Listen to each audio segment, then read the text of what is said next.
Hi, I'm Lizzie and this is Laura, and we are currently sailing on board Marella Explorer. We are on a 7-day itinerary, Magical Mediterranean. Today we are in the port of Ajaccio, which is in Corsica. If you don't want to miss everything that we get up to on board this cruise and any of our future cruises, make sure you're subscribed to our channel. This morning we got up and headed up to the marketplace for breakfast. The marketplace is the buffet area on board the ship. I was going to have an omelette from the omelette station, but I heard them tell another passenger that it was a half-hour wait and we really couldn't be bothered to wait for that long, so I just had some toast and some beans and tried a sausage. And I just grabbed a chocolate muffin and a small croissant from the pastry section.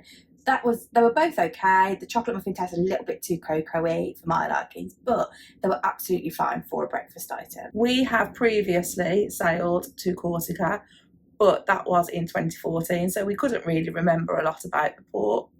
It's a really simple port to disembark in. As you get off the ship, you are straight away basically at the city. You walk along the pier alongside the ship. We commented how it reminded us a bit of how the Caribbean ports look, apart from the weather. Then you go through a little gate, and on the left, you turn left, and there is a little tourist information hut where there were free maps of the city to give out, and she was very useful answering people's questions. We also spotted in this area a boat tour that was available that would have given us enough time to do. It was, I think, a 10 a.m. start, and you would return with plenty of time for the ship. So that was available there for people to join.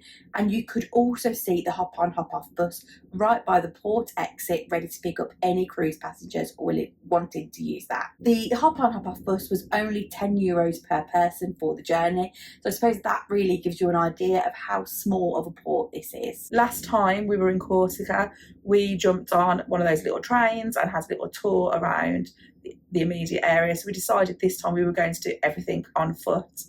When you leave the port area, there is a big food market, and we really enjoyed walking around there and looking at the food for sale. We commented on how some of the locals were drinking wine at 10 a.m.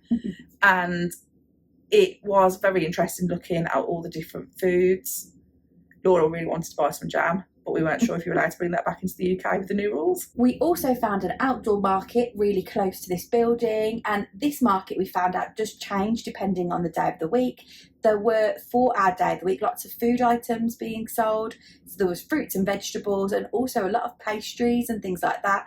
There were, again, some really interesting looking items, and it was getting busier and busier. We also spotted a couple of different people making some large dishes of paella. We were interested to see how these turned out a bit later on in the day. At this point, those paellas still had a lot of stock in there and needed cooking down. By the time we returned back to the ship and walked back through the same area, they were pretty much sold out. So that market was very, very popular today. We then walked around some of the streets of Corsica and just happened to stumble down a road which had Napoleon's house on it. There was a queue to get in there, but I'm presuming it would have moved quite quickly. From the sign that we could see, we think it might have been €7 for entrance, so again, not ridiculously expensive. Corsica is Napoleon's birthplace, so there are lots of little nods to him around. We then looped round out of the main streets and walked along the seafront, where there was a really nice looking beach. It is a shame it wasn't a nicer day. The weather was a little bit grey today, and we could feel spots of rain in the air, but we did notice that there were some very brave souls on the beach and in the water. So perhaps the water wasn't as cold as we thought it might be, but the beach did look absolutely beautiful and the water was crystal clear. As we walked up the hill alongside the beach, we also saw the little train coming past us. It was absolutely full of tourists, so it had definitely been popular today. As we were walking along them, we noticed there was a big massive fort looking building, a citadel, and we noticed that it was free entry, so we just had a wander into there. There wasn't really a lot in there, but there were some brilliant views about to see, and we enjoyed popping into a few areas. Then there was like a couple of boutique type of shops in one of the areas and a cafe, so it looked quite a nice place if it was a nice day to sit and have a drink. We then headed back into the main town area, where we came across the boarding point for the little train. So we saw all of the signage there that explained the prices. There were two different routes for the train. One of them was a 60-minute route, and then the other one was a little bit longer, and they had 2 different prices for that. Both routes did appear to cover all of the main sites of the city. We did notice there were some bits on there that we didn't quite manage to get as far as during our walk, but we think we did manage to cover most of it on foot. We really enjoyed our couple of hours walking around the port. We commented if the weather had been better, we would have really enjoyed sitting outside one of the restaurants, because loads of the restaurants looked really nice and appealing, and it would have just been a nice way to spend a couple of hours relaxing, eating some lovely looking food. However, the rain in the air was starting to feel a little bit more ominous, so we thought it was a good time to head back to the ship. Back on board, we just headed to the coffee port for a quick drink. The reason we had to go and sit in the coffee port was that it was the only indoor venue that was open on board. The bars that were open other than the coffee port were all outside, and it was a little bit cold to be sitting out there. We were feeling a little bit peckish by now and had been quite keen to try the Italian in the Mediterranean bar area. We headed up to that direction, and what we discovered was it was extremely busy. There were no seats anywhere around there, and this was because it had indeed started to rain quite heavily, so people were no longer sitting outside. We both ordered ourselves a pasta dish. I had penne with tomato sauce, added some mushrooms and onions and some chilli. And I just ordered rigatoni with bolognese. We were given a buzzer, and then we took that back to a seat. We ended up having to sit on one of the bars at the end of the buffet because it was the only place that we could find to sit. We did have quite a wait for the pasta, and while we were waiting, we spotted a table appear, so we went and sat there because we knew it would be far more comfortable to eat. I was also very pleased myself when I went and got some cheese off the salad bar area, because that was really nice adding it onto our dish. The pasta dish itself was, I probably said, just found the sauce a little bit too wet. I don't know how else to describe it. It was okay, and I would probably eat it again on board this ship, but it wouldn't be my first choice meal. As we have just said, it was now pouring down with rain, so all of the entertainment that should have been by the pool was moved into the Squid and Anchor. This venue is clearly not as large an area as by the pool. We really wanted to see some of the afternoon entertainment, so we headed down to the Squid and Anchor, but we had absolutely no chance of getting a table. It was absolutely packed in there. So then we had a little look on the app, which isn't really an app, it's more of a web page, to see what time the other bars opened, and we discovered that none of the other inside bars other than the coffee port were open. So we were left with no choice really but to go and sit outside. So we sat underneath the shelter and just had a couple of drinks up by the pool. We did start to get very cold. So because we'd got a bit cold, we decided to head back to the cabin to get ready, and then we headed back out for pre-dinner drinks, and this time we went into the lounge. There was a band performing in the lounge, which was really enjoyable music, but we do think that the layout of the lounge is a little bit awkward.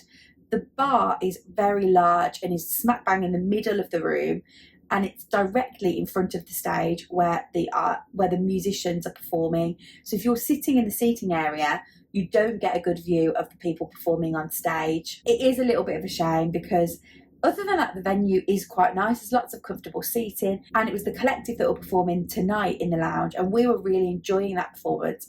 But we felt a little bit out of the way, and we weren't able to really show our appreciation. Tonight we had decided that we were going to dine in the Speciality restaurant, the dining club. Earlier on today we had booked a table, however we were greeted with an issue when we were doing this. We were using the app to do it, and because we were eating with Dan and Jay from Sail Away magazine, we were only able to both book tables for 2.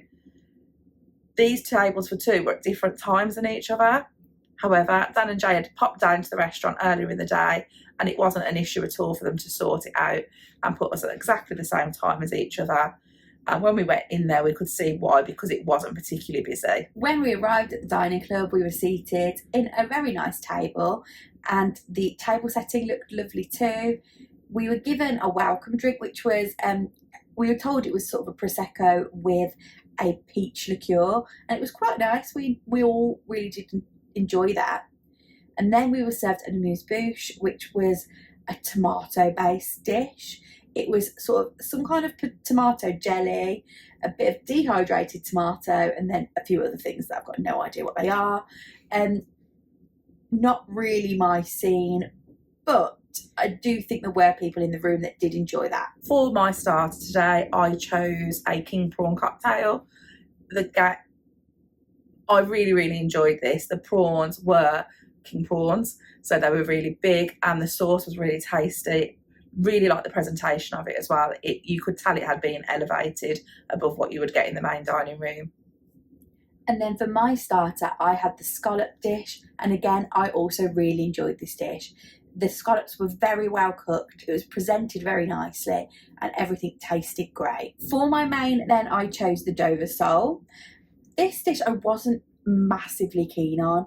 It was okay, and there was absolutely loads of fish served on the plate. So, you know, some people would say that would make it very worth the money of paying for the extra restaurant. However, it was a little bit similar to my starter, even though it was described very differently. On the menu, it said that the dish was served with a red wine glaze, but this actually was served with a beurre blanc sauce, which was pretty similar to the sauce that came with the scallops. So it just felt a little bit samey, and it was just, to be honest, a little bit boring. I ordered the lamb 3 ways. I asked for it to come medium, and to be honest, I think it was cooked more to the well done side of it. It was pleasant to eat. It was just a bit okay, which sounds not great, doesn't it? But it was okay. There was nothing wrong with it, just nothing that I felt was really highly elevated. For my dessert, I chose to have the cheese trolley. I really enjoyed being able to pick my own cheeses. There was a bit of a limit of the type of crackers that you could have because they were all the same, and I expected there to be a choice here. But there was a range of things like grapes and chutneys to choose from. And then for my dessert, I had the chocolate praline roll, and I've got to say this is probably my favourite thing that I've eaten on board Marella Explorer so far. This dessert was really good, and I really enjoyed it. It was very nicely presented as well, and it wasn't all sort of show. It tasted as good as it looked. After dinner, we headed up to the theatre, because again the entertainment cast were performing a show. Today the show was called Somebody to Love, so from that you might guess that it was based on Queen songs. This show did have a storyline, but we won't spoil that for you. This show was quite good. We thought the performances were really good from the cast, and it was nice to have something that had a bit of a storyline in it instead of it just being sort of a songbook type show.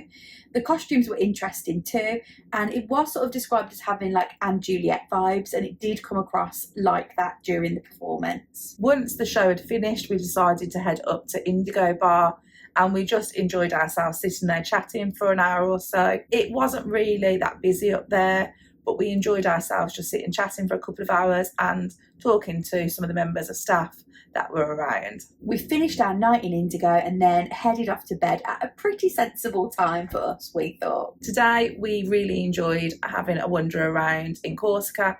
We always quite enjoy ports like that where you can just spend a couple of pleasant hours. One of the things that we have discovered today is that Explorer isn't a really well set up ship